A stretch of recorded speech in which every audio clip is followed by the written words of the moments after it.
கடலூர்னு சொல்லிட்டு ஒரு நியூஸ் போடுறாங்க. கடலூர்லாம் சொல்லுங்க. கடலூர் ஊராட்சி ஒன்றிய பகுதி, மாநகர பகுதி, அண்ணா கிராம ஒன்றியம், பண்ருட்டி ஒன்றியம், இந்த 3 ஒன்றிய பகுதி மட்டும் கடலூர் மாவட்டத்துக்கு கொடுத்துருக்காங்க. இது மழை பாதிப்புக்காக கொடுத்த நிவாரணம் கிடையாது. இவங்க நைட்ல வந்து யாருக்கையும் சொல்லாம சாத்தூர் அணையை திறந்து விட்டு கடலூர் மூழ்கடிச்ச குற்றத்துக்காக அந்த பாலத்தை போகிறது 2000 கொடுத்துருக்காங்க. தவிர மக்களோட வாழ்வாதாரத்தை அவங்களோட இழப்பீடு சரி பண்றதுக்கு இந்த 2000 ரூபாய் பேனல் வாங்குறது பிளீசிங் போர்டு வாங்குறது கூட பத்தாது. இந்த மாதிரி ஒரு சூழ்நிலைகள் தான் இருக்கு. உங்களுடைய ஆட்சி செய்ய தெரிந்தவங்க எங்க குடியிருப்பு சங்க நிர்வாகிகளை ஒரு குழு உருவாக்கி அவர்களோட ஆலோசனை கேளுங்க.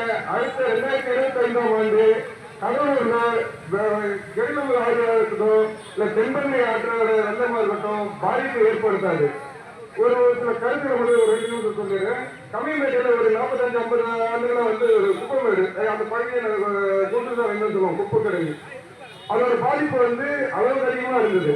கம்மிமேட்டை பகுதியில் பார்த்தீங்கன்னா ஆஸ்மா நோயால பாதிக்கப்பட்டவங்க ஒரு சென்டர் சொல்லிட்டு ஐயா தாங்க வெங்கடேசன் ஐயா வந்து சொல்லியிருந்தாங்க. உங்க வயதுக்கு இந்த மாதிரி நோய்கள் அதிகமாக பாதிப்பு இருக்குன்னு சொல்லிட்டு இதை முதல் முறையா வந்து குடியிருப்பு சங்கம் வந்து கையில் இருக்குது. இந்த குப்பை கிடங்கு வந்து அந்த இடத்துல இருந்து அகற்றணும், முழுமையாக அகற்றணும். நீர்வளம் பாதிக்கப்பட்டது, மண்வளம் பாதிக்கப்பட்டது. அந்த குப்பை கிடங்கு அகற்றி அதை வெற்றி வந்திருக்கு நம்ம குடியிருப்பு சங்கம். இந்த தலைமுறை சார்பாக குடியிருப்பு சங்கத்துக்கு நன்றியை தெரிவித்துக் கொள்வது. அதே மாதிரி கடலூருக்கு பார்த்தீங்கன்னா இந்த சுரங்கப்பாதை லாரன்ஸ் ரோட்ல ஒரு சுரங்கப்பாதை இருக்கு. அதுக்கு மிகப்பெரிய சட்ட போராட்டங்களை நடத்தி அதை வந்து பெற்றுக் கொடுத்ததான் நம்ம குடியிருப்பு சங்கம் தான்.